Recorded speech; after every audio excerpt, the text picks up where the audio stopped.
में रहने वाला हूँ मैम।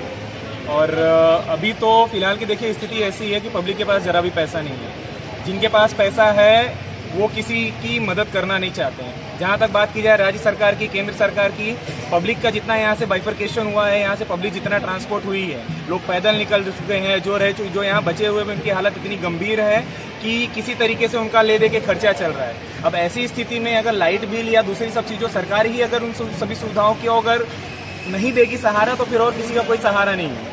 और जहाँ तक रही बात, अगर पब्लिक को इतना यहाँ से जाने की जरूरत नहीं पड़ती, क्योंकि अगर उनके पास खाने पीने के लिए चीज़ें अगर अच्छे तरीके से पहुँची होती है। मुझे अभी भी याद है कि अभी जब बीच में अलग अलग स्कूलों में देवकी नंदन, बीजी मिश्रा और सब अलग स्कूलों में खाने पीने की चीज़ों का जब वितरण किया गया था, उस समय भी 12 बजे समथिंग कुछ लाइन लगी थी और 10 बजे तक बटने वाला था। तो 12 बजे से 10 बजे तक में 10 से 12 घंटे पब्लिक जो है लाइन लगाकर खड़ी थी। लेकिन फिर भी उसमें मिला क्या 2 किलो 4 किलो गेहूं, और अभी 5 लोगों 6 लोगों का जिनका परिवार है उसमें कहाँ से चलने वाला है ये सारी चीज़ें। और 2.5 महीने से ऊपर समथिंग कुछ हो गया। मेरा एजुकेशन सेक्टर का मेरा काम है, ऑलरेडी वो सारी चीज़ें बंद है। अभी 1-2 महीना और सब चीज़ों में लगेगा, रेंट भरना है, सारी चीज़ें हैं। और गवर्नमेंट कहती है कि भाई जो रूम के ऑनर है वो कह रहे हैं, उनको कह रही है कि भाई आप रूम का किराया आप माफ़ करो जिससे भाड़ुआत को ज़्यादा दिक्कत ना हो। तो कहीं ना कहीं गवर्नमेंट ने भी थोड़ा सा इनिशिएटिव लेना चाहिए कि एटलीस्ट ये लाइट बिल जो है 2 महीने का 4 महीने का कम कर देवे।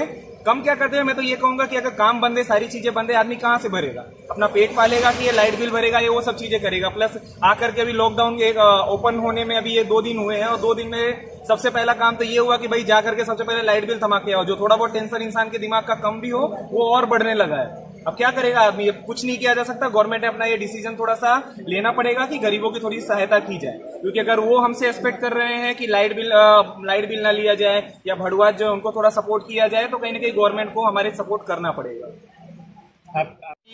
नहीं ये कंडीशन, आप क्या करोगे, ज्यादा फिर लाइट काट दोगे। और 1-2 लोगों का अगर हो प्रॉब्लम तो आदमी मोहल्ला भर में थोड़ा सा कर भी सकता है। लेकिन अगर ओवरऑल सब जगह की प्रॉब्लम है, मैं अमृत नगर का हूँ, सुखी नगर, कृष्णा नगर, सब जगह की पब्लिक यहाँ पर इकट्ठी हुई है। दैट से प्रॉब्लम ऐसा नहीं किसी एक पर्टिकुलर एक आदमी का है, ये पूरे समाज की प्रॉब्लम है। और क्यों नहीं हो सकता, 20 लाख करोड़ का पैकेज गवर्नमेंट ने अनाउंस किया है, वो सारी चीजें प्रॉब्लम है, उसको सोल्व किया जा सकता है। और कहीं ना कहीं हर आदमी हमेशा भरता ही है लाइट बिल, ऐसा नहीं कभी किसी को रुका हुआ। लेकिन ये कंडीशन ऐसी है कि गवर्नमेंट को थोड़ा समझना पड़ेगा इसमें।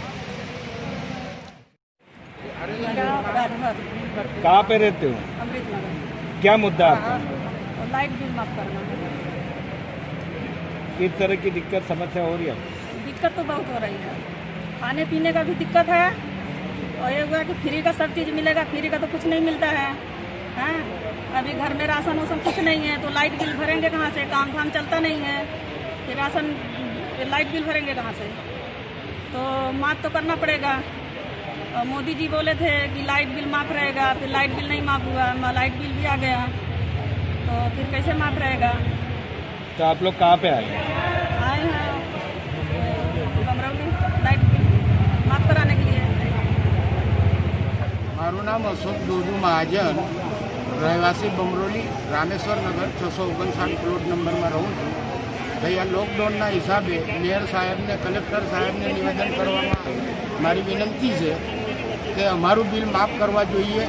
અહીંયા કોઈ ગુજરાતનો રહેવાસી નથી, બધા પરપ્રાંતિઓ રહે છે ને બિલ ભરવું અમારી મુશ્કેલ છે, અમારાથી બિલ ના ભરાય, એટલે અમારે આ બિલ માફ કરવું જોઈએ। અમે કોઈ દિવસ બિલ બાકી રાખ્યું નથી, બરાબર। આનાથી આગળ રહેશે બી ને કે રહેશે, અમે રહેવાના કે નથી રહેવાના એનો કોઈ ભરોસો નથી, પણ આ બિલ અમારે માફ કરવું જોઈએ ને ના કરતા હોય તો અમે ઉગ્ર આંદોલન કરીશું। કઈ જગ્યા આવ્યા છો તમે? ઇલેક્ટ્રિક બોર્ડ પાસે, બમરોલી પેટા વિભાગ પાસે આવેલા છે।